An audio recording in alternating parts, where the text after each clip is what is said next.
বাড়ির লোককে বলেছিলাম প্রত্যেক দিন তো রুই কাতলা মাছ খাওয়াই হয়, আজই একটু যদি ট্যাংরা মাছ পাও তাহলে নিয়ে এসো তো।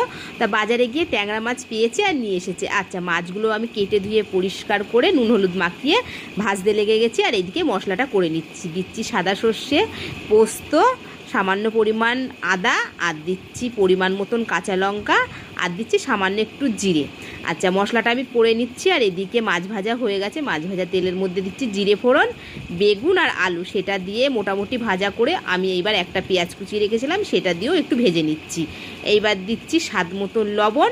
লবণ দেওয়ার পরে যে মশলাটা আমি করে রেখেছিলাম সে মশলাটা দিয়ে আমি কিন্তু ভালো করে নাড়িয়ে চাড়িয়ে নিচ্ছি।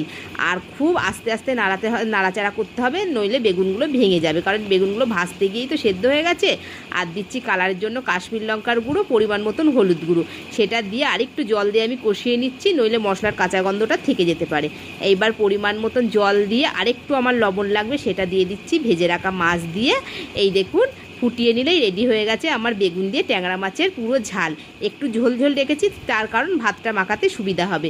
এই দেখুন একবার বেগুন দিয়ে ট্যাংরা মাছের ঝাল খেয়ে দেখবেন, খেতে কিন্তু অসাধারণ লাগে।